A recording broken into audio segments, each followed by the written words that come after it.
Now that commission-free trading is the norm, it's time to rethink how we define value. Value is more than a price tag. It's the confidence of knowing you have a team of traders on standby to answer any question. It's thinkorswim's charting and analysis tools, and it's a personalized education to fine-tune your skills. Value is becoming smarter with every commission-free online equity trade. Discover true value with TD Ameritrade, where smart investors get smarter.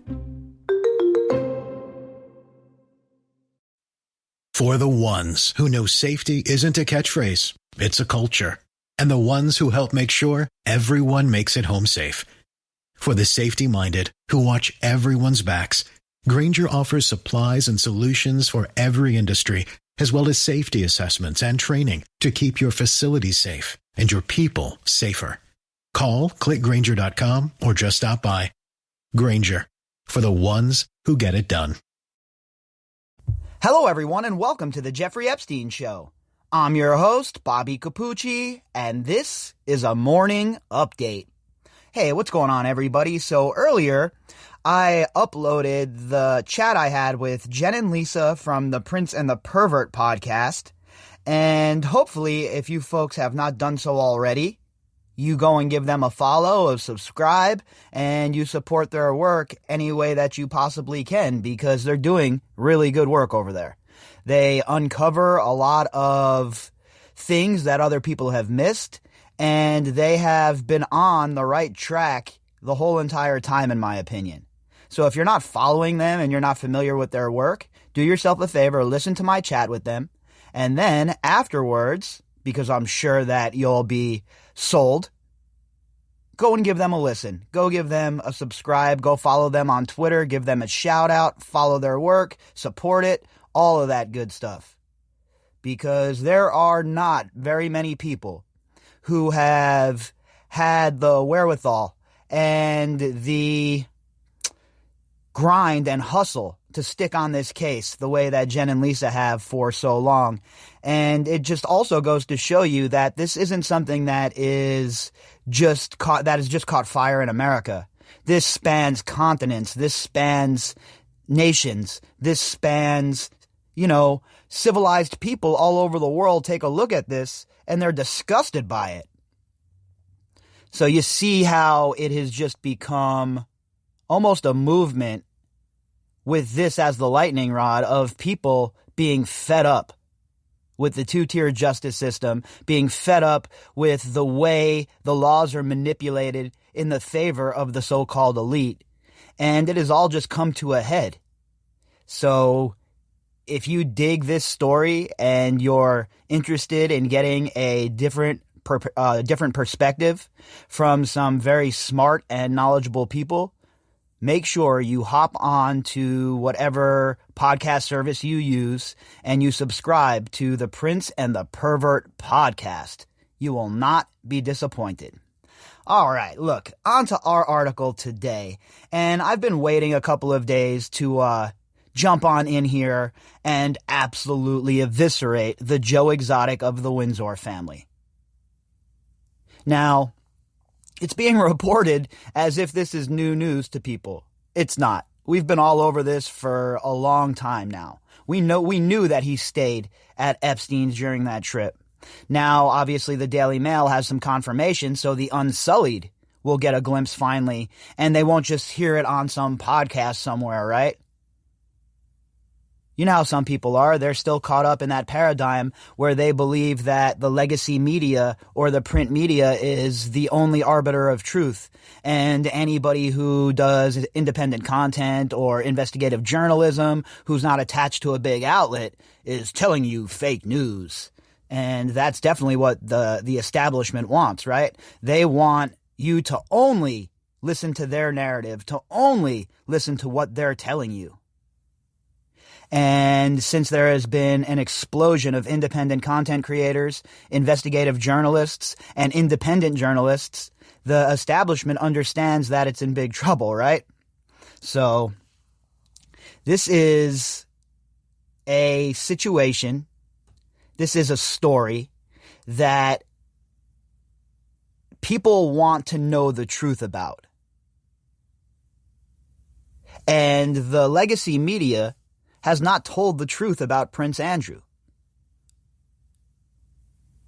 Now remember, Amy Robach and ABC specifically killed their story, their interview with Virginia, because they were scared they were going to lose access to the royal family, lose access to Prince Andrew. So they never really reported this whole story, right? It was up to independent content creators and investigative journalists to really dig down and hammer this out. But it's nice to see it in print finally, and it's nice to see that the Unsullied are starting to get more of an idea about just how complicit Andrew has been throughout this whole entire thing.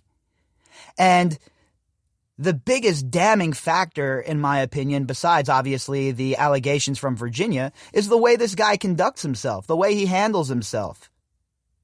He's out there talking all sorts of shit in this Emily Maitlis interview, and all of it basically has been proven to be a lie. So why should anyone believe him about what happened that night, especially considering the strongest bit of evidence these people have presented thus far is some sort of scenario where Ghislaine Maxwell's lawyers went and hopped in the bathtub at Ghislaine Maxwell's Belgrave pad and said it's just too small. They don't believe anything could have occurred in there.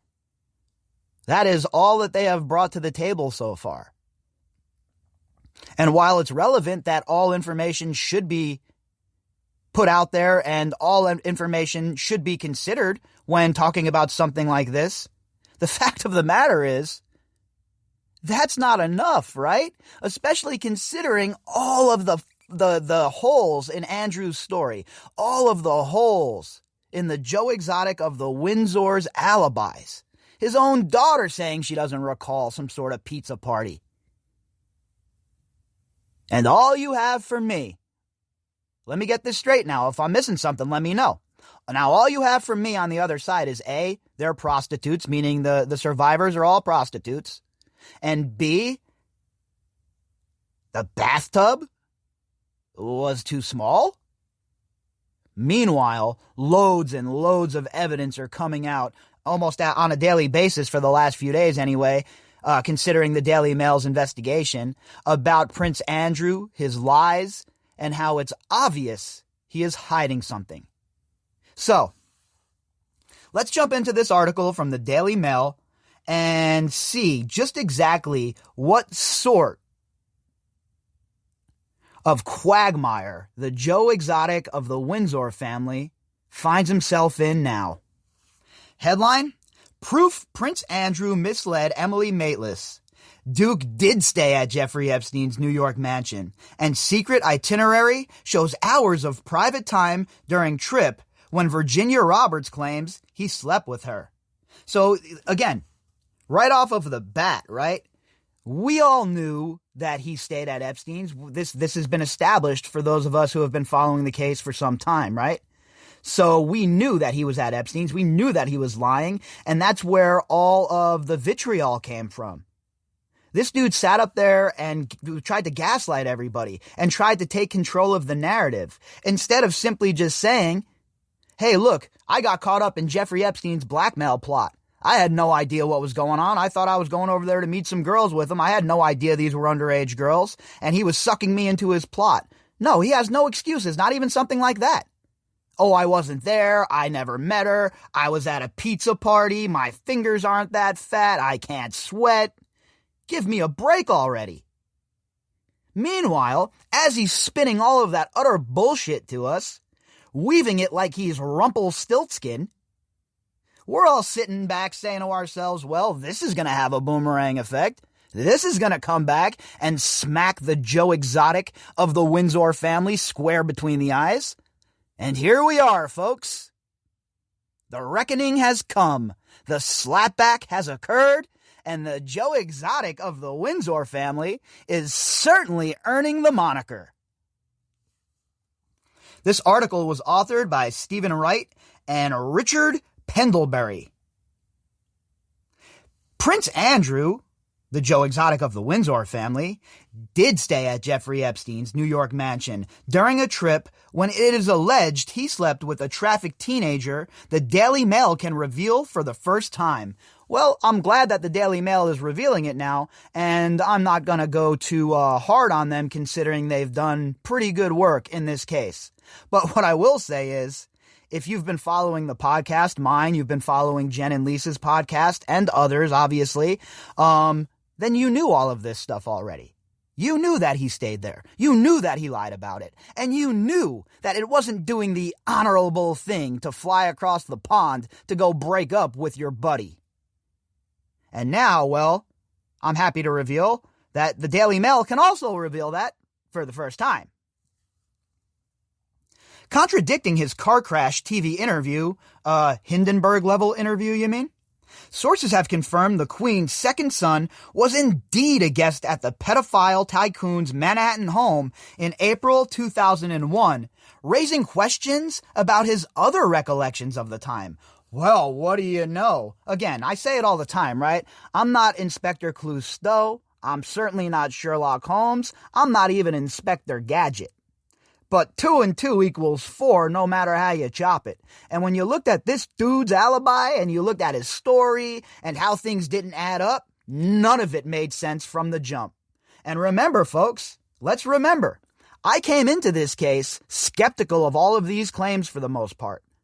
I didn't believe that we were dealing with what we're dealing with right now. I had no idea what sort of viper's den I was walking into. But let me tell you what, where I am now and where I was then, boy, oh boy, what a journey it has been. And if you're willing to follow the evidence and you're willing to do that in an unbiased nature and just follow it wherever it leads you, it turns into quite the wild ride. And that interview that Prince Andrew did was so damning. And we discussed it at the time, that it was going to come back and haunt him, man. And here we are. And this is the reason, remember also, like I told you folks, this is the reason that this guy does not want to sit down with FBI investigators. If he does that, you think Emily Maitlis was hard on him? These dudes are going to walk him straight into a perjury trap. Bing, bang, boom, done and finished. And his lawyers aren't having any of it. They know the deal. They know that if they give this interview to the FBI, a sit-down interview, that they're going to be open to cross-examination and they'll be exposed. So they don't want to do it. They want to give a written declaration and deposition of what occurred. Andrew, 60, told Newsnight's Emily Maitlis last year, "I wasn't staying there. I may have visited, but definitely didn't. Definitely no activity."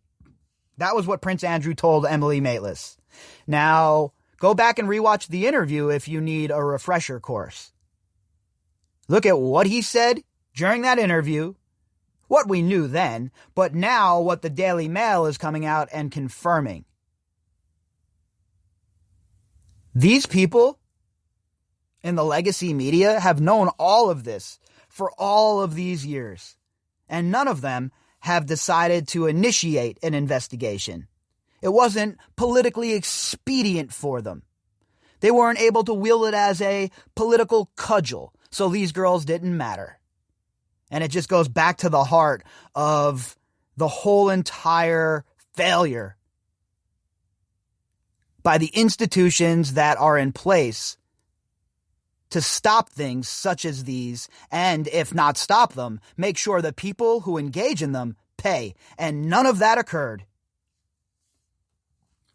But a Mail investigation has discovered both the Duke and a Scotland Yard bodyguard did spend the night at Epstein's townhouse, the largest in the city. Oh yeah, I mean, look, must be nice, right? You're the Prince of England. You could stay wherever you want. I don't know how many times I got to go into this one, but boy, here we are again, huh? You could stay wherever you want. You're in New York City, an absolute mecca of accommodations. All sorts of fantastic places to stay. And you choose to stay with Jeffrey Epstein, a convicted sex offender, because it's expedient, because you're trying to save the taxpayers a couple of dollars. All of a sudden, Airline Andy is worried about saving a few dollars. All of a sudden, the Joe Exotic of the Windsor family is thrifty. I'm sorry, it doesn't add up. It was during this 3-day trip to the United States that the prince's accuser, Virginia Roberts, alleges she slept with the father of two for a second time after a previous encounter in London. Claims the Duke has always denied. Yeah, not denied properly, though, in my opinion. I mean, has he really denied it, though? Like, what is he... He might have come out and verbally denied it, but what proof has been provided? We have seen no proof provided by any of these people. It's all technicalities. It's all loopholes, and it's never innocence or guilt for these people.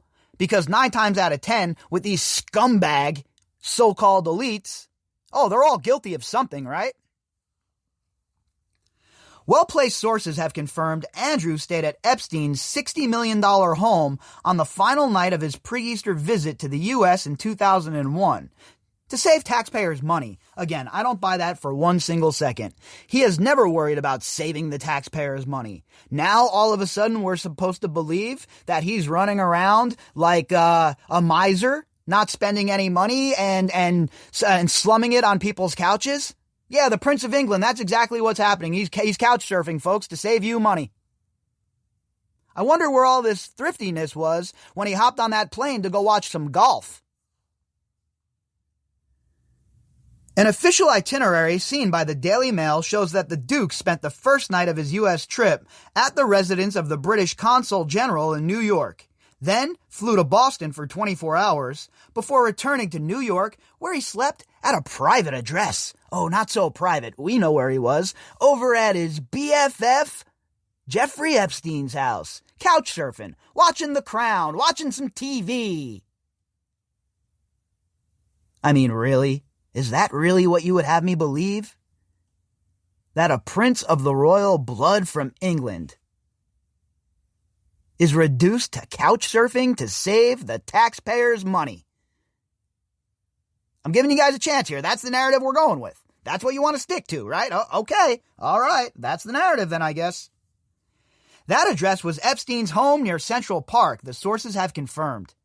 Our investigations have also uncovered a gap of a few hours set aside in New York for what was called private time in the Duke's confidential tour itinerary. Private time, huh? I wonder what you were doing in your private time, old Joe Exotic of the Windsor family. I know. You were just hanging out, and you guys were at the museum taking a look at the artwork. It'll be some asinine excuse, some asinine alibi that won't make any sense, that some people will buy hook, line, and sinker, but in reality, we all know it's a bunch of nonsense, just like everything else this guy has said about the nights in question.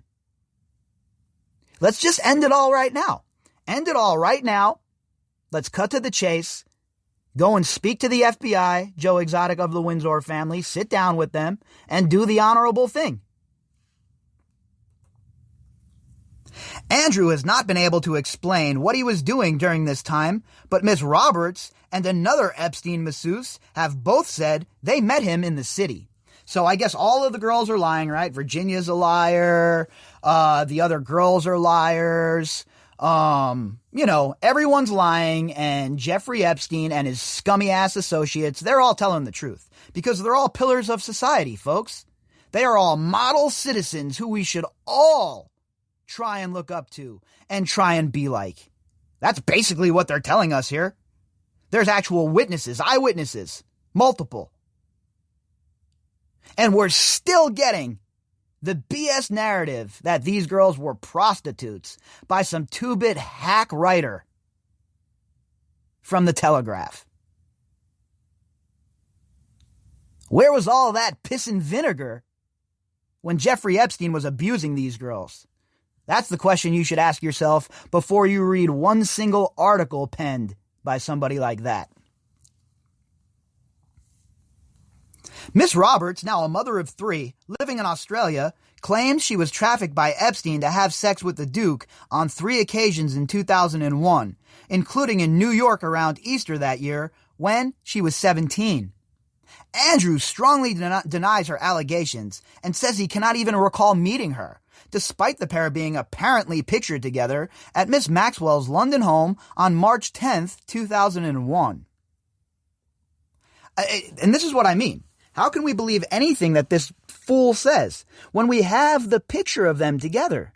How could anyone discount that? What, it's fake? Is that what you're saying? You're going to need to provide experts to show that that's fake. Not your word, not Prince Andrew's word. What is he, some sort of expert in the matters of Photoshop pictures or false pictures? I'm pretty sure the dude's not even an expert in pairing his own socks, okay?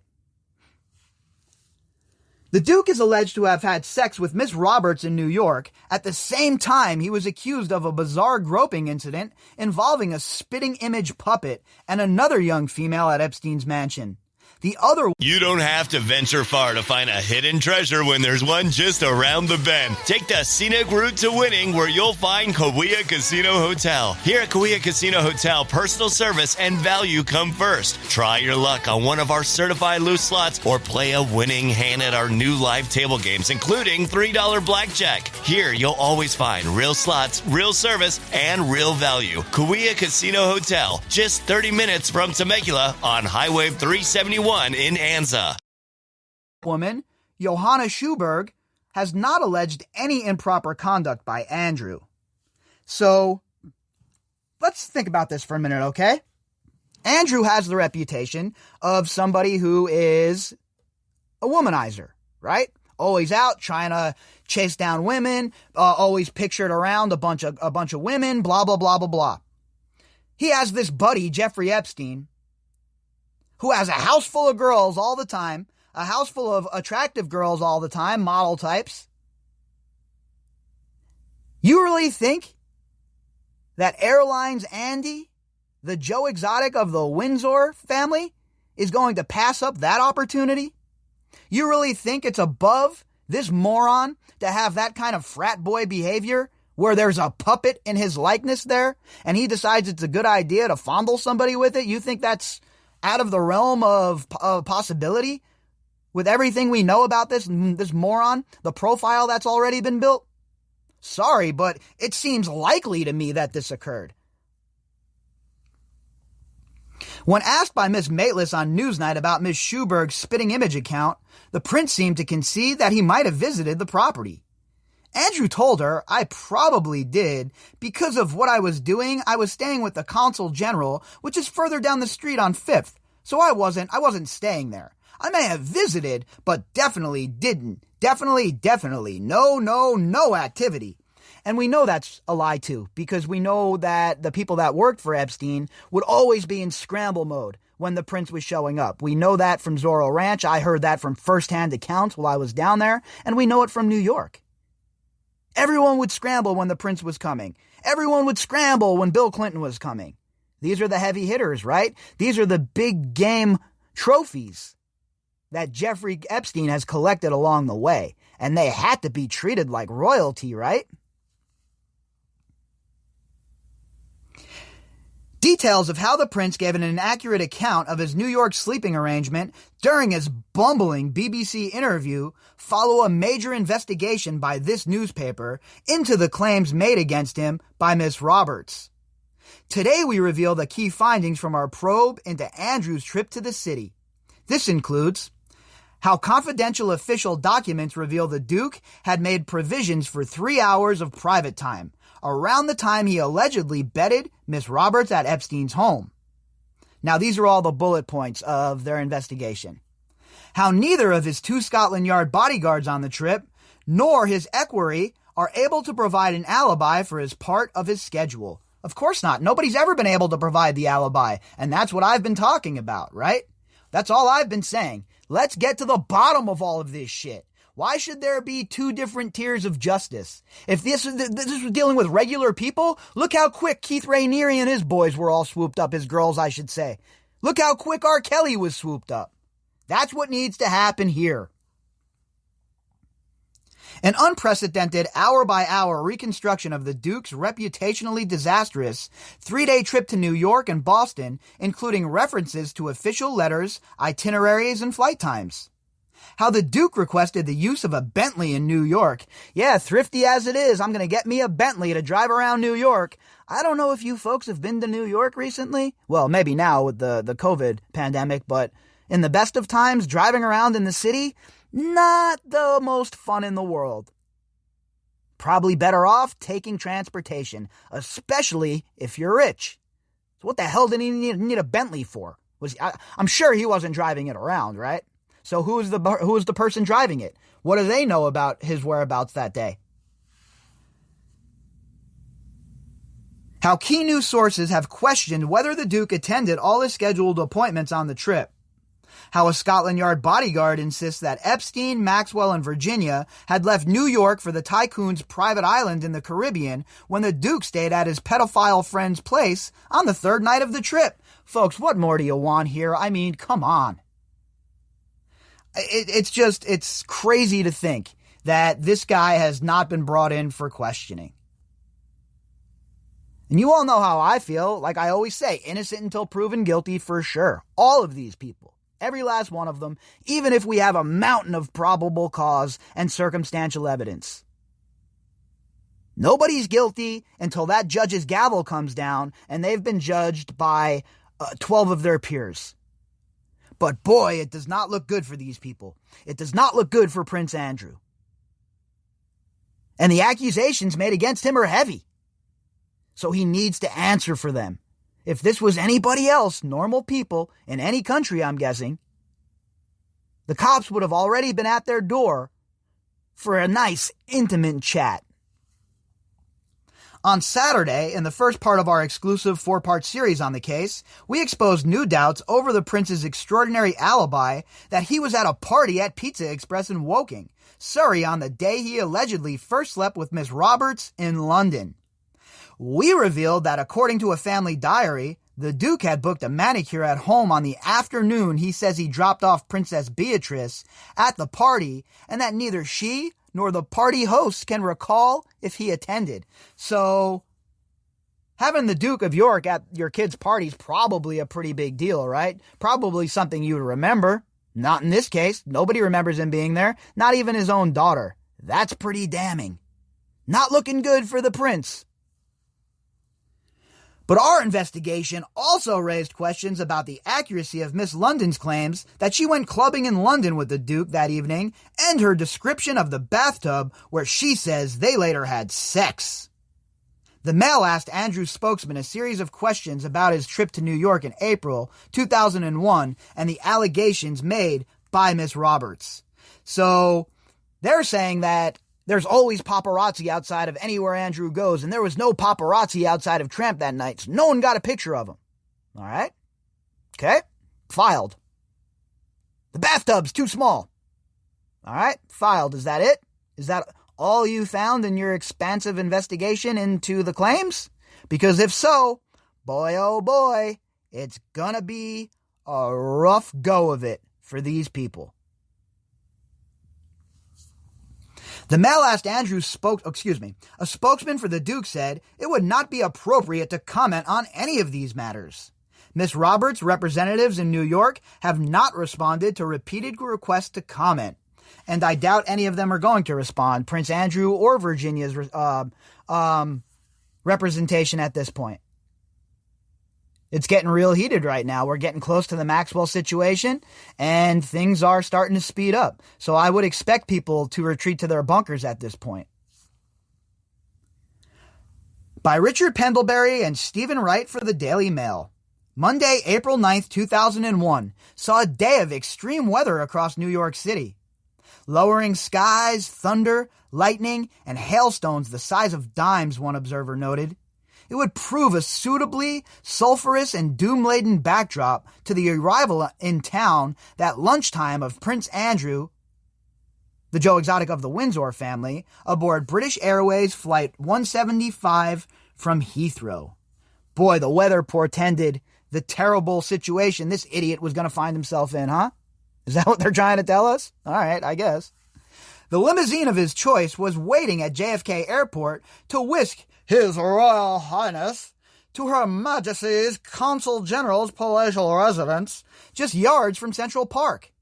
This would be the Duke's sleeping quarters for the first night of a 3-day working visit to the United States Eastern Seaboard. Again, why are you couch surfing, bruh? I mean, I'm guessing that you and the council probably were partying like you were with Jeffrey Epstein. That's my guess. But I would think that if you're representing the country, that you'd want to stay at a nice hotel. I could see the consul general's house, right? All right, a representative of the nation, blah, blah, blah. But staying with Epstein, there's just no excuse for it. No logical excuse exists on this planet or in this universe for why he would stay with Jeffrey Epstein. Long in the planning, the official schedule went like clockwork, one of his party recalls. Alas, a royal spanner was to find its way into those works. The Duke had made a number of personal arrangements to fit around his formal duties.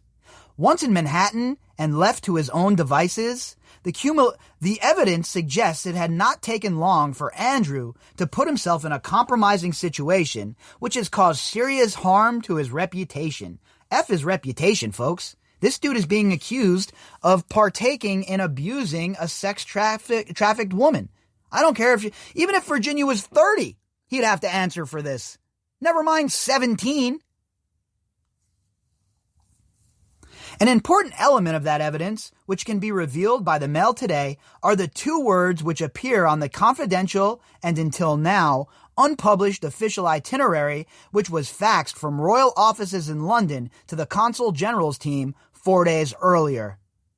They indicate the Duke's intentions for the 5 hours between 1:45 p.m. when his plane touched down at JFK and 6:45 p.m. when he was to leave the residence to go to a formal dinner. Those 2 words are private time, lasting from 2:30 p.m. to 5:30 p.m. Given the date and location and the serious allegations made against him, this otherwise innocuous phrase is now loaded with significance, if not danger.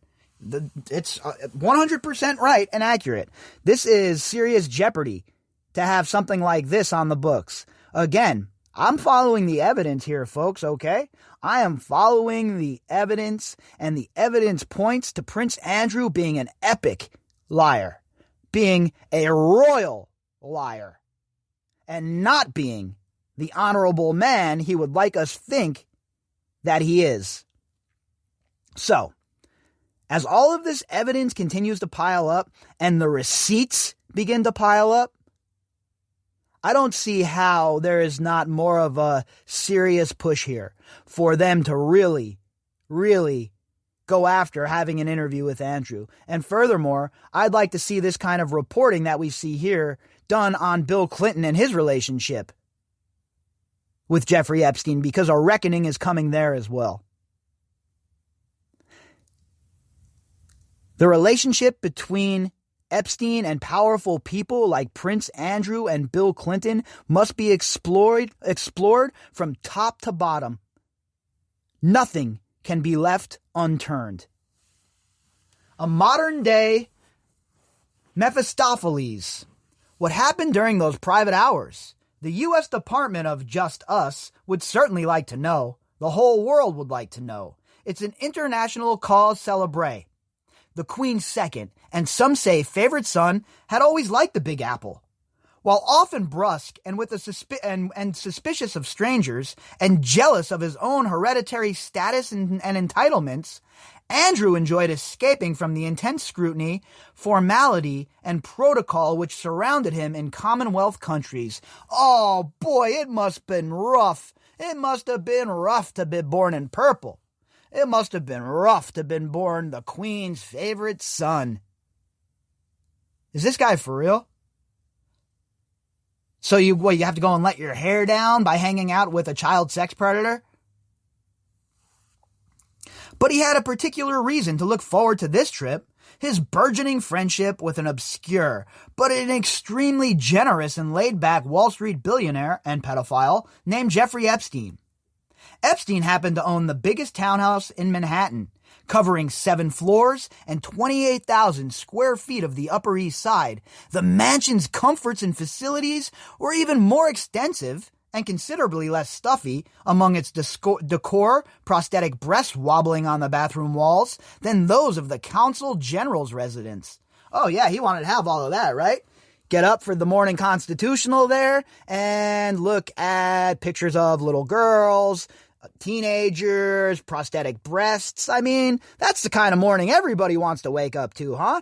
Have your tea and crumpets, in the room. Take a look at Bill Clinton in a dress on the wall. Sounds like a fantastic way to start your day.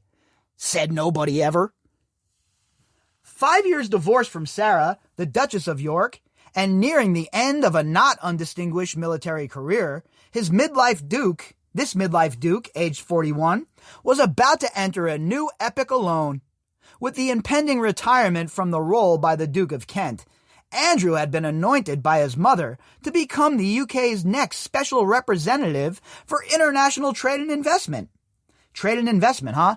Trading in scumbaggery, trading in grifting, trading in lies and secrets.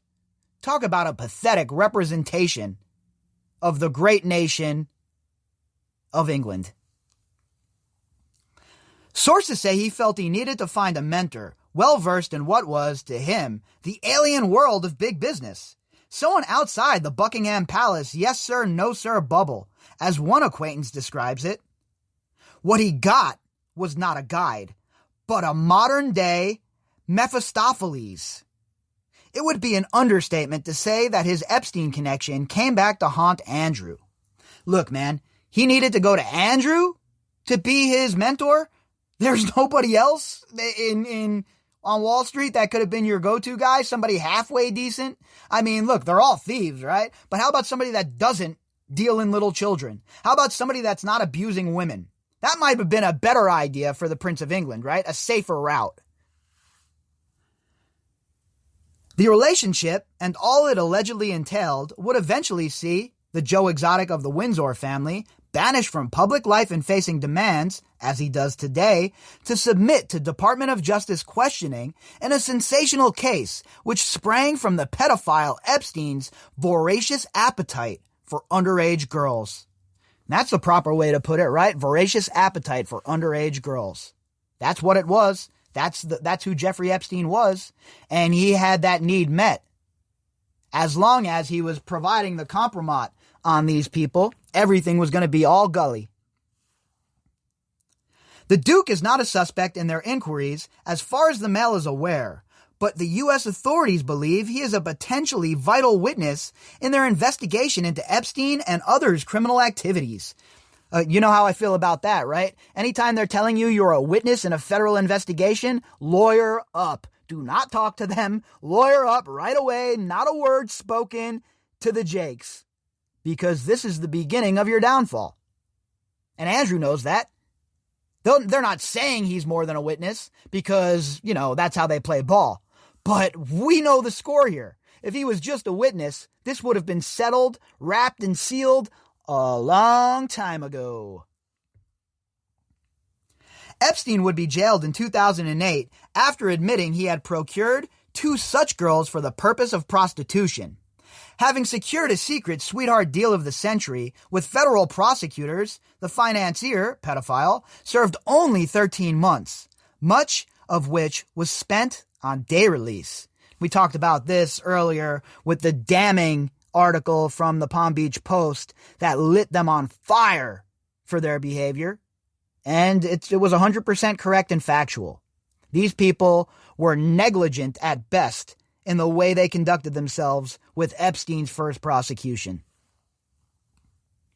But the claims of his survivors, of whom there were dozens, would not go away. The case was reopened in July 2019. Epstein was rearrested on suspicion of further pedophile-related offenses. On August 10th, 2019, while on remand in New York, he hanged himself in his prison cell, allegedly. Epstein is now beyond the reach of public accusations and criminal investigation. His former friend, the Prince, is not. And in Virginia Roberts, he faces one of Epstein's abused survivors and an accuser of singular determination and desire to see him brought to some kind of official account. And Virginia has been steadfast in her pursuit of this man being accountable for what she says he did to her. And I think that it's beyond time that he answers these hard questions. The Duke of York emphatically denies having any sexual relations with Miss Roberts or any minor. His advisors brief that he will be exonerated and able to return to public life. That remains to be seen. His stock currently remains in the basement, and so does he. He's like one of these neckbeard coffee shop revolutionaries who live in their mother's basement at this point, right? That's what he's doing. He's living at his mom's pad, hiding behind mommy's skirts.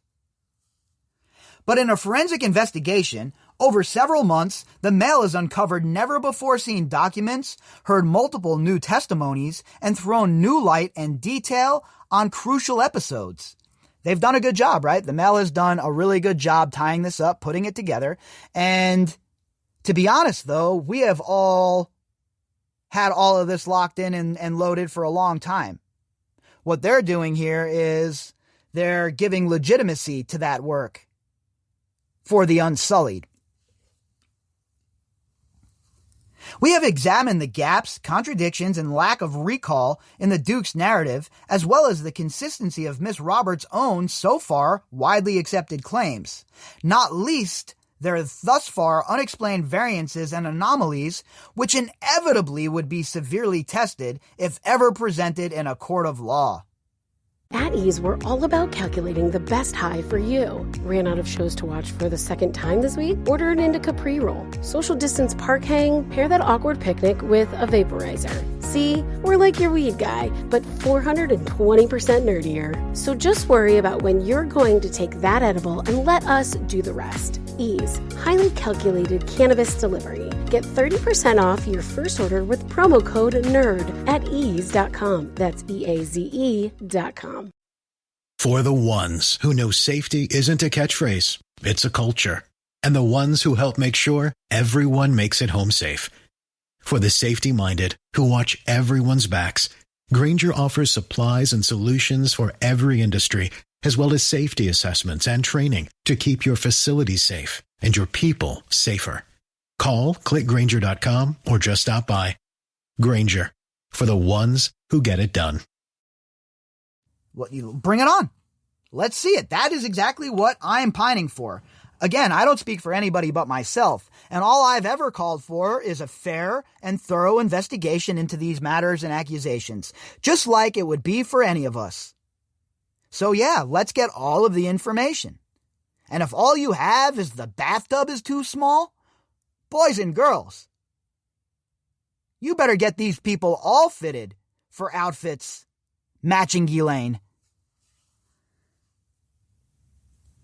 On Saturday, in the first part of this series, we examine the particulars of their first alleged encounter in London on Saturday, March 10th, 2001.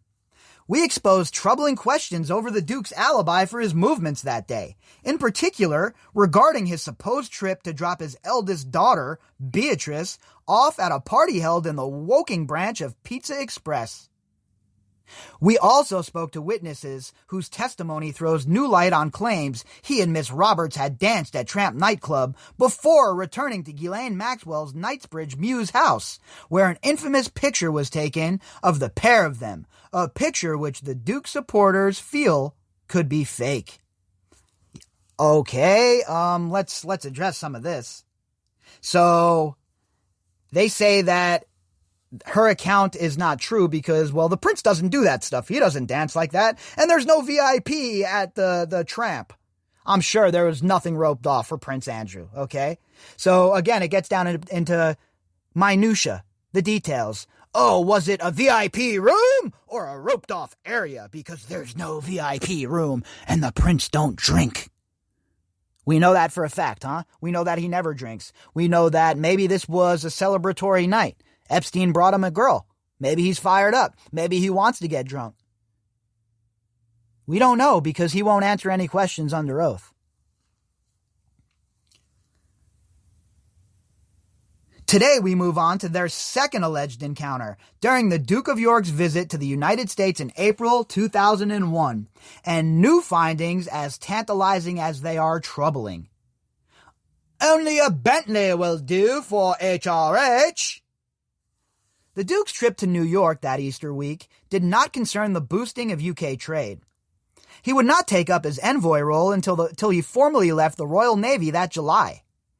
Rather, he was traveling in his capacity as the chairman of trustees of the Outward Bound Trust. Boy, they have all of these titles, huh? All of these different roles that they're in charge of, all of these different positions that they're the honcho at. Meanwhile, the guy can't even tie his shoes correctly. So you want to talk about privilege? You want to talk about somebody who has been given everything and screwed it up? You're looking at him with the Joe Exotic of the Windsor family, folks. This educational charity was started in 1941 by the founder of the Duke's old boarding school, Gordonston. It had a significant presence in the United States, but it would be expensive, both to the OBT and the British taxpayer. The Duke did not travel economy class. He did not travel without an entourage, which included his two-man security detail. Oh, I thought he was thrifty, though. I thought he was staying with Epstein to save the taxpayers' money.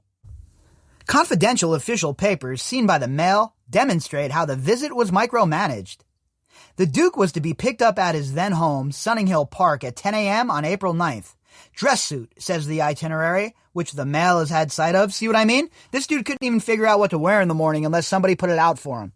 Unless some commoner put out his suit for him and got shit together, this guy wouldn't have any idea of what to do.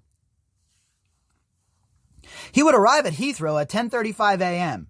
The BA flight would leave half an hour later. No queuing for the Duke.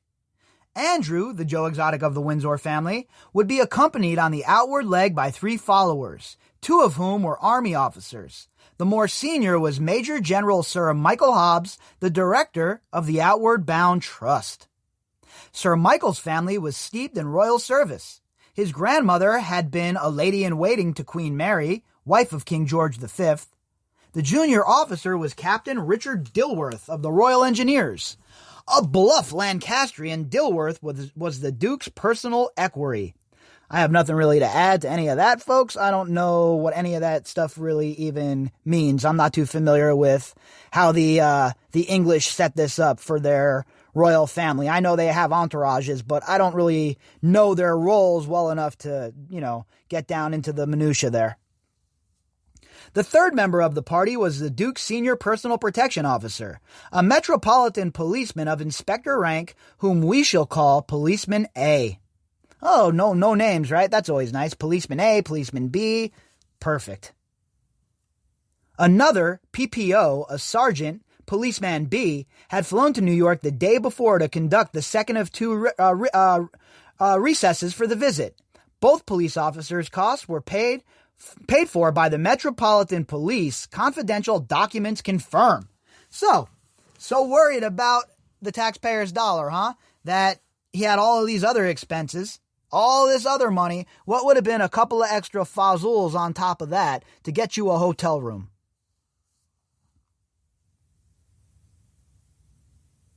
The expenses of the Duke and Sir Michael were paid for by the charity according to other papers we have seen.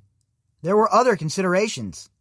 In a fax sent to Louise Redmond, the New York Consulate General Visits Officer, a royal aide had addressed the Duke's mode of transport while in New York. HRH wanted a suitably high status and British rather than American car. Aww, isn't that cute? I don't want an American car. You can save that Cadillac. It's Bentley for me. Ha ha ha ha ha. Policeman B asked if I could ascertain what car the Duke of York would like to use in New York, the aide wrote. His Royal Highness has said the Bentley or whatever is appropriate. To that end, I would recommend that a Jaguar or similar might be appropriate, but not a Lincoln Town car. Outward Bound will provide a second car and driver for the equerry, and Sir Michael and I would be grateful if you could provide a driver for the Duke of York's car. The Duke got his Bentley. All right, so I guess the Duke wasn't driving the Bentley himself in New York, okay? So I didn't figure that would be the case, but then again, with this clown, you never know. Miss Redmond was at JFK Airport to greet the royal party, along with Bill Phillips, chairman of advertising giant Ogilvy and Mather, and head of Outward Bound International. Mr. Phillips was to be the Duke's official host. The Bentley took the Duke to the residence at North Forest East 66th Street. His luggage and entourage followed in 2 other vehicles. Oh man, what did he have, a baggage train? What is this, like William the Conqueror rolling through the city? Let me get my 4-car entourage. I need a baggage train. This guy's an absolute clown. The sleeping arrangements, the apartment had 5 bedrooms, including the Consul General's personal quarters, had been set. In another fax from across the Atlantic, on the evening of the 9th of April 2001, HRH and a personal protection officer will certainly be staying at the residence, it stated. The 3rd room will be taken either by Captain Dilworth or Sir Michael. Captain Dilworth would be the one to lose out. Yeah, I guess so. If you're just a captain, right? You ain't got no sir in front of your name, bruh. There is a pecking order. You're going to need to go down to the Residence Inn, homie, and get you a place down there. You ain't staying here. I would be grateful if you could secure 2 hotel rooms locally for the 2 members of the royal party who are not staying at the residence. I wonder if it would be possible for the entire party to have breakfast at the residence on the morning of the 10th April 2001, as this will essentially be a working breakfast. Oh, I'm sure it is. Working out the details on how you're going to slip away to go hang out with your boy Jeffrey. On arrival at the residence, the Duke's equerry busied himself with unpacking Andrew's luggage. Meanwhile, his senior protection officer went shopping in downtown Manhattan for an Apple Mac computer with the son of the Consul General. We understand he recalls. Oh, let's go get us some shopping in while you're here, buddy. We'll go down to the Apple store. That'll be fun, right, Terrence? Yeah, that'll be great, Philip. But what of the Duke? How did he spend his designated private time that afternoon and early evening? Teenage girls on Epstein's jet. First, we must examine another possibly significant air movement which took place that same day. And this stuff is just as damning, and if not more so, right? Him being on that plane is really bad news for him. Him being in Epstein's vicinity is bad news in general, right? But on that plane, it just adds more and more evidence to the mound that we have already built, that the prosecutors have already built. And Lord knows what they have behind the scenes. I'm sure it's a ton. According to the logbook of one David Rogers, Flight 1488 had taken off from Palm Beach International Airport. Mr. Rogers was Epstein's main pilot. The Gulfstream business jet he was flying that Monday belonged to the tycoon. And we also know he had another pilot, Larry Visosky. His logbook, about which Mr. Rogers has been questioned under oath, suggests that the passengers aboard Flight 1488 included Epstein, Virginia Roberts, a teenage girl called Banu, and a young woman named Joanne. The latter would appear to be Joanna Schuberg, then 21, who while at college in Florida had allegedly been recruited by Maxwell to work as a masseuse for Epstein. Now remember, he didn't know, Andrew didn't meet Virginia, he said. He has no idea who she is. He couldn't pick her out of a lineup. You've been on a plane with her, got a picture taken with her, according to her, abused her. That should jar your memory a bit there, shouldn't it, Joe Exotic of the Windsor family? The logbook shows the plane landed at Atlantic City, New Jersey, then took off again, Flight 1489, for the short hop to its final destination, Teterboro Airport, also in New Jersey. Teterboro is favored New York area hub for private jet traffic. It is unclear from the available data when Flight 1488 left Palm Beach, but a typical direct flight to New York takes little more than 2 hours. Teterboro Airport is less than 15 miles by road from the Epstein mansion. What happened next? As we shall see, an alleged sexual encounter bizarrely involving a spitting image puppet of the Duke himself. And we've talked about this, about the puppet, about how weird that shit was, and how that also lends credence to what Virginia has been telling us. I sat on Andrew's lap. Ghislaine put the spitting image puppet hand on Virginia's breast. Then he put his hand on mine. Duke's visit to the puppet master Epstein's mansion, this time for the night. Now remember, he said he never stayed the night there. I didn't stay the night there. I was just there hanging out. We were talking about gossip and we were just, talking about Wall Street trades. And this is what he wants us to believe. We know that's not the case, though. After Jeffrey Epstein had admitted in court in 2007 to procuring underage girls, Johanna Schuberg told a Sunday newspaper of an alleged encounter with the Duke at the East 71st Street mansion at Easter 2001. Boy, the times sure line up, huh? Time frame, Duke being there, stories. Sure looks like these girls have receipts, evidence, proof. She recalled that she returned to the apartment after some sightseeing, and the Joe Exotic of the Windsor family was there, and a couple of other girls my age. Andrew was very charming. She, Ghislaine, came down with a present for him, a latex puppet of him from Spitting Image. She added, we had a picture taken. Virginia, another girl there, sat on a chair and had the puppet on her lap. Andrew sat on another chair. I sat on his lap, and he put his hand on my breast. Ghislaine put the puppet's hand on Virginia's breast. Then Andrew put his hand on mine. It was a great joke. Everybody laughed. Ghislaine had a very dirty sense of humor. Yeah, we know that for sure. Looking back in hindsight, that is not just gross, it's creepy. Considering we know what sort of animal Ghislaine Maxwell is, what sort of bipedal serpent she is. And we know that another person is saying that Andrew is lying by saying he has never met Virginia. So at some point, all of the lies add up, and you just have to go with the fact that the person in question is an effing liar. This was the Duke in the world of Jeffrey Epstein before the advent of the Me Too movement. Miss Schuberg recalled this episode again in a deposition she gave under oath in 2016. Only fragments of this testimony have been released into the public domain. But the similarity is clear. Miss Schuberg said the Duke had thought the puppet funny because it was him. Then, I just remember someone suggesting a photo, and they told us to get on the couch. And so Virginia and Andrew sat on the couch, and they put the puppet on her lap. And so I sat on Andrew's lap, I believe of my own volition, and they took the puppet's hands and put it on Virginia's breast, and so Andrew put his on mine. It was all done in a joking manner.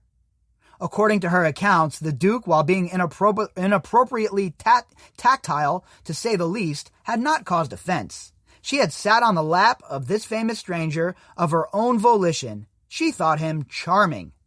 You see, my point isn't the puppet, right? My point is that he's lying about knowing Virginia, and Miss Schuberg points that out here, even without her being directly asked.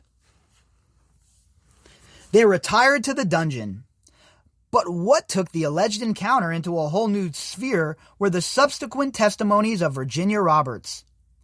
In interviews with a Sunday newspaper in 2011, her unpublished memoir, written in the same year, a deposition under oath given in 2015, and various later TV interviews, she corroborated Miss Schuberg's spitting image story, though on Panorama she says the puppet was put against Johanna's breast rather than her own. But she also went on to claim that after the puppet photograph interlude, she and Andrew retired to a massage room, the Dungeon, where they had sex. She claims they had first had sex in London a month before this. So that all adds up, right? They're on the couch, they're fooling around, they're, Andrew's getting himself a bit fired up, getting himself in the moment, flirting a little bit, and then, after all's said and done, right down to the dungeon so he can, fulfill his disgusting desires. That's sure the way it looks to me. That certainly seems to be the way this all broke down. Miss Roberts has previously said, "You are left with a foggy memory sometimes. You really are. And I might be wrong on dates, absolutely. And I might be wrong on places even sometimes. Given the length of time that has elapsed since these allegation incidents, that is only natural. However, in the deposition, she said, I had sex with Prince Andrew in Epstein's New York mansion in spring 2001. I was 17 at the time. Epstein called me down to his office. When I got there, Epstein was there along with Maxwell, Johanna Schuberg, and Andy. I was very surprised to see him again. Epstein and Maxwell were making lewd jokes about Randy Andy. I had the impression that Andy had come there to see Epstein and to have sex with me. There was no apparent purpose for Andy to be there. Of course that's what he was there for. He got a little taste in London, and he figured, hey, I'm in New York, I might as well pull up and see what Epstein can do for me while I'm here. Let me satiate my desires, and I'll keep it moving.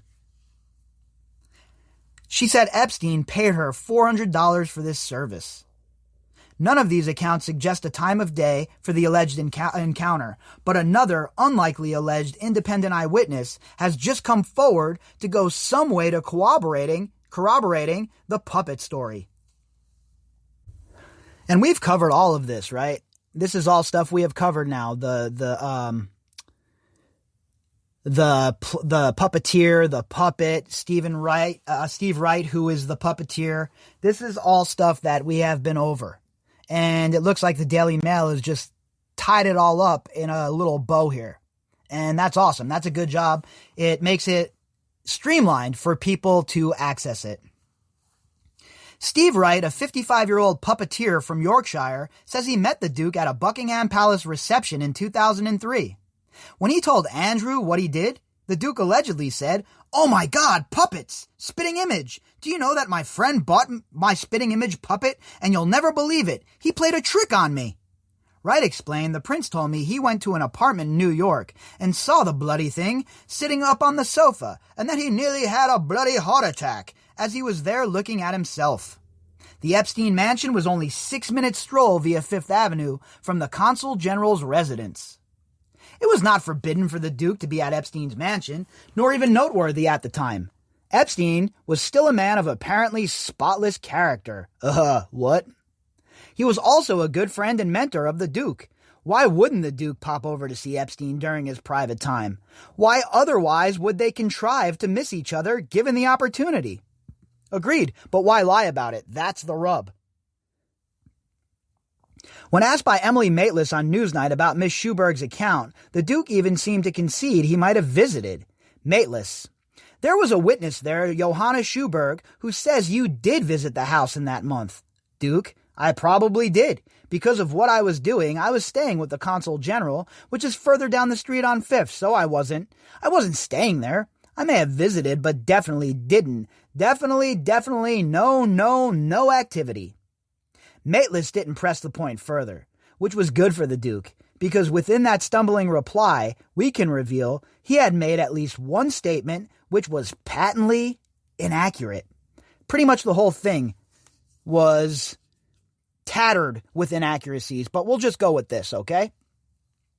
Bodyguards stayed at Epstein's too. The Duke's schedule over the next 36 hours was packed with formal duties. That evening, he was escorted by his security detail and equerry from the residence to a dinner at the 5-star Mark Hotel, 500 yards beyond the Epstein mansion along Fifth Avenue. The Duke's host was Bill Phillips, head of Outward Bound International. Afterwards, he was escorted back to the residence by Policeman A and stayed the night there. The Mail understands this has been confirmed by a security detail. So there's no wiggling out of this. He stayed there. How is he going to explain this now? How is he going to explain lying about staying at Epstein's? Let me go out on a limb here. I'm going to say that he's going to say, "Oh, I forgot. Yeah, I stayed there, but I had just forgotten because I was so busy." That's going to be the excuse. The following morning after breakfast, the itinerary shows the Duke was to leave for the School for the Physical City, where he was scheduled to be met by Richard Stoppel, director of the New York Outward Bound Schools. There followed a 2-hour tour of the facilities and further discussions with Mr. Stolple before the Duke left for lunch at the New York Times building, hosted by Arthur Slutzberger, a chairman and publisher of the newspaper. No wonder the New York Times is so cowardice, huh? You got Mr. Sulzberger over here hanging out with the Duke. You really think they're gonna put him on blast and light his ass up? Yeah, right. I don't even care about the little pedantic articles they write either over at the New York Times. What an embarrassment of an outlet that is.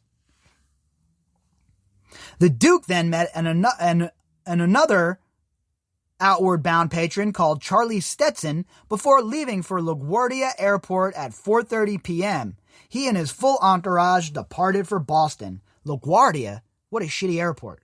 I never fly into LaGuardia when I fly into New York, only JFK. He spent most of the next 24 hours at an outward-bound facility on an island in the middle of Boston Harbor. It sounds like some kind of drug relapse rehab, right? The outward-bound facility. According to sources, Sir Michael Hobbs and Captain Dilworth raised glasses of Guinness in one of the city's many Irish pubs to toast the great success, as they saw it, of the royal visit before they caught an evening flight back to London. Cheers to that! Let's have us a Guinness. Brilliant! Such is hubris, because the Duke wasn't going home with them. In fact, he and his PPOs were already heading back to New York on flight DL 1841. Boy, that's funny, huh? DL, the down low flight. Down low 1841 is the new name of this flight, folks. The Duke paid for his own ticket this time because he was no longer working. Yeah, I'm sure he paid for it. I'm sure Jeffrey didn't pay for it. In fact, he was about to demonstrate just how close he was to Epstein. The Mail can reveal that despite his denial during the Newsnight interview, Andrew did spend the night of April 11th at the Epstein mansion, and they built forts, they had s'mores, they talked about all kinds of things. They even turned the bedroom into bunk beds, so they had all kinds of rooms for activities. In a fax sent from London shortly before his trip, a royal aide states only that His Royal Highness will return to New York on the evening of 11th of April after his visit to Boston. He will spend that evening at a private address in New York and will depart for Miami the following day. Boy, this guy, huh? The life this guy was leading on the back of the English taxpayer. Running around, taking part in trafficking rings, the whole nine. The private address was 9 East 71st Street. Sources close to the Duke have conceded. Epstein's mansion. They say that HRH, the Joe Exotic of the Windsor family, and policeman A were alone there, apart from domestic staff. They insist that Epstein, Maxwell, and Roberts had already left the city before the Duke arrived. I do not believe that. I will just say it right here, folks. I don't believe it. So he's just hanging out at Epstein's pad by himself with the staff, huh? I'm sure that's what was occurring. The Mail understands that policeman A has confirmed this account and added that he stayed in his usual guest bedroom on the 4th floor. Oh, his usual guest bedroom, is it? I thought you never stayed there before, Andy. His usual bedroom, huh? An intriguing phrase in itself, with the Duke in a room nearby. It is worth recalling that the Duke has admitted staying with Epstein in New York in 2010, the final time they met. Yeah, the walk in Central Park, huh? How cute. The honorable thing to do. To fly over the pond to break up with your pedophile pal. David Rogers' pilot log also suggests the flight 1490 left Teterboro Airport for St. Thomas and the American Virgin Islands, the nearest landing ground to Epstein's private island, on April 11th. On board were Epstein, Maxwell, Banu, Virginia Roberts, and Miss Schuberg. The logbook does not say when the flight left New York. Of course it doesn't. Why would they have any sort of trail? These people, for all of their failings and for all of their mental deficiencies, they weren't stupid people when it comes to laying out their plans. Riddle of the missing memories. So are there other witnesses who can testify to the Duke's whereabouts? The Mail has learned Captain Dilworth sent a polite letter to Bill Phillips, head of Outward Bound International, dated April 30th, 2001, thanking him for his hospitality. Mr. Phillips died 2 years ago, but approached by the Mail this week, his widow Barbara had no recollection of him mentioning any such royal visit. I would have known if he had dined at the Mark, let alone with an English prince. He would have delighted in telling me, as we regularly discussed his work and Outward Bound. He's met with a lot of famous people, and there are lots of photos with him with those people, but none with the prince. While there is pictorial proof that the prince attended Outward Bound events in Boston, Richard Stopel, who is the current CEO of Outward Bound New York and was due to have hosted the Duke in the city on that second morning, equally said he couldn't remember Andrew visiting at Easter 2001. The whole entire narrative for the Duke is unraveling before our eyes here, folks. And this is all stuff we have known for the most part, besides some of this insider stuff with the English, right? And the picture it paints is damning. Neither I nor any other NYC Outward Bound school staff met with Prince Andrew or were even aware that he was visiting New York City, he said. He then checked with the man who was principal of the school for the physical city in 2001. Mr. Stopel reported, "He's a friend and we speak regularly, and I was intrigued. I thought it was my memory which was failing, but he doesn't recall this visit either." So, did they even go? Were they spending all this time at Epstein's mansion? These are questions that need to be answered. More bizarrely still, Tom Harris, UK Consul General in 2001, can't recall a visit by the Duke that Easter, nor could two of his three deputy consuls. Louise Redmond, the New York Consulate General, visits officer, is still in post. It was almost 20 years ago. Memories are hazy, though not as hazy as the Duke's has been. Look, I'm sorry, but I don't buy that really. When you meet somebody like the Prince of England, you remember it, right? If you're working for them in an intimate way, you certainly remember that. The Mail asked representatives of Andrew a series of questions about the allegations made by Miss Roberts. A spokesman for the Duke said it would not be appropriate to comment on any of these matters. However, the Mail understands that the Duke now recalls he stayed at Epstein's mansion that third night to save taxpayers some scrajol, rather than stay at a hotel while on his way to join the Duchess and their two daughters for a family holiday in the Bahamas. The several hundreds of pounds saved pales in comparison to the hundreds of thousands so far paid in legal and consultancy fees and the reputational catastrophe to him and the royal family that this relationship with Epstein has caused. This is the kind of damage that can never be fixed, folks. This is unfixable. There's no way to mitigate this. Mystery of Prince Andrew's first meeting with Jeffrey Epstein. He says it was sometime in 2000. So why did top lawyers suggest it was at least a year earlier? By Richard Pendlebury and Stephen Wright for the Daily Mail. So when did the Duke and the man whose friendship would cost him so dear first come into contact? Here, too, there are peculiar inconsistencies.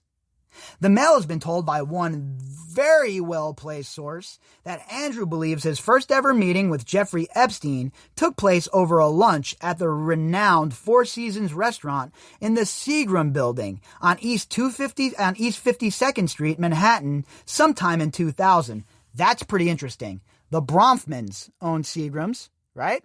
And the Bronfmans, as you know, were wrapped up with NXIVM. And there are Bronfman ties here with Jeffrey Epstein, though a bit loose. But these people all rolled in the same circles. And it's interesting that this meeting took place at a Bronfman-owned location. The event was notable in one other detail. It was the only time the Duke ever saw Epstein wearing a suit, the source said. He invariably hung out in trainers, hoodies, and sweatshirts. Rather a slob. Well, look. if I was a billionaire even, I'd be walking around in hoodies and sweatshirts and sneakers anyway. So I don't agree with the slob part. But boy, he didn't look good the way he rolled, right?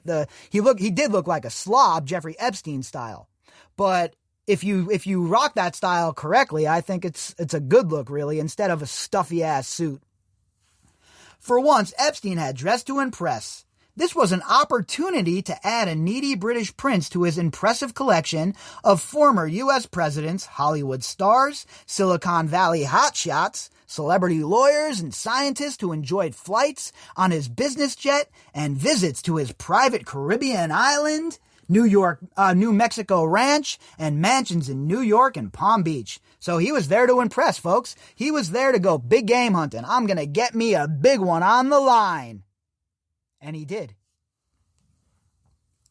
The source said the introduction was arranged not by the Duke's ex-wife, the Duchess of York, as has often been reported, but by Epstein's then-girlfriend, co-conspirator, fellow child abuser, general all-around scuzzbag, and bipedal serpent, Ghislaine Maxwell, whom the Duke had known since she was an Oxford undergraduate in the 80s. Yeah, what do you know, huh? Nice little pearls that come through for the unsullied. I'm sure a lot of red pilling is going on when they're reading this article. Miss Maxwell is currently remanded in custody in the U.S., charged with assisting Jeffrey Epstein in his offenses and perjury. She faces 35 years in jail if convicted, but denies all of the allegations. The source said it was entirely straightforward first meeting, which came about because the Duke was migrating from the Navy to his ambassadorial role with UK trade, and he didn't know much about business. So he put the word out to those whom he considered to be friends. If you know any high-powered business people who I might be able to learn from, then please put me in touch with them. And of course, the bipedal serpent Ghislaine Maxwell was one of his friends. There is no denying that. One of his oldest friends, as much as anyone can be friends with senior members of the royal family. And she was dating Epstein at that stage, allegedly. You all know how I feel about that, right? Co-conspirators, etc., etc. So the point of the matter here is Ghislaine Maxwell and Andy are very connected. They're very locked at the hip. And Ghislaine Maxwell certainly has some beans to spill on this guy. So that was the genesis for their first meeting. It was a response from Ghislaine Maxwell to his request for help. The Duchess had nothing to do with it. She and Maxwell have never seen eye to eye. They have never liked each other. Maxwell was the Duke's sole link to Jeffrey Epstein. I agree with that. She was the middleman. She was the arbiter. And she was the vehicle that let Jeffrey Epstein enter so-called polite society. The Duke's recollection that he and Epstein first met in 2000 is arguably typical of his vague grasp of detail concerning events key to the serious allegations against him. No, he's doing it on purpose. He's lying, okay? I'll just say it. In my opinion, he's lying. This carelessness makes his team of crisis managers and legal advisors headed by the formidable Claire Montgomery QC wary of submitting him to U.S. Department of Justice demands for face-to-face interviews in London or New York. And we have talked about that forever, right? There's zero chance he's talking to anybody because he's lying. And it's not about guilt or innocence, it's about finding a loophole and a technicality. His disastrous performance 13 months ago on BBC Newsnight was a warning enough that the Duke lacked emotional intelligence and was insufficiently mentally agile, as one acquaintance termed it, to be put on the spot. However blameless his history, his memory is woeful, apparently. Oh yeah, I'm sure it's his memory. Let's blame the memory. Next thing you know, they'll come out and say that he has the beginning and onset stages of Alzheimer's. That'll be the next excuse. So how does this recall of the first meeting with Epstein check out? Certainly, Andrew was photographed in the company of Epstein and Maxwell at an event at Donald Trump's Mar-a-Lago resort in Florida in February of 2000. Before the year was out, the couple were the Duke's guests at a Sandringham shooting weekend. See how that works? Makes the introduction, Ghislaine Maxwell does, and before you know it, you're in Sandringham doing a shooting adventure. And that was the beginning of the end for the Joe Exotic of the Windsor family. Another attendee who spoke to the Mail described Maxwell as being as animated as Epstein was, monosyllabic. But there were other accounts which suggest the Duke and Epstein met earlier than 2000, at least as early as 1999. The Duke's name appears on flight logs for one of Epstein's aircrafts in February 1999, along with a former Miss Russia called Anna Molova. However, the accuracy of these passenger manifests has been questioned on a number of occasions. Yeah, there's been questions, right? For sure. That's why the Duke needs to answer for all of this. He needs to speak to the FBI and clear all of this up. In lieu of that, these questions are going to continue to build. Then this summer, the New York Post quoted a pal of Maxwell's who claimed that it was not Ghislaine, but the businesswoman and socialite Lynn Forrester de Rothschild who introduced Andrew to Epstein at a party in the Hamptons in July 1999. Perhaps another indicator of an introduction predating 2000, and the motive behind it is a letter which the Duke allegedly wrote to Epstein's lawyer, Alan Dershowitz. It was to thank Dershowitz for keeping his underpants on, for having given him a tour of the Harvard Law School library. The letter was dated September 30th, 1999. Folks, it's a wrap, right? Andrew is a liar. We all know that now. Anyone who was on the fence needs to understand who they're dealing with and what they're dealing with right now. Dershowitz, who Miss Roberts has also accused of having had underage sex with her, which he furiously denies, has reproduced the text in his autobiography. Andrew allegedly wrote to him, "I look forward to continuing my intellectual challenge with you and Jeffrey E. in the coming months." Dershowitz commented he clearly looked at Jeffrey Epstein as somebody who could educate him, whether in matters of finance or anything else, I don't know. Given the continuing haziness of his memory, how to demonstrate a clear and convincing recall of past events was not part of the Duke's Epstein tutorials, it would appear. Look, this is damning stuff, all right? And the timeline that Andrew has provided does not match up.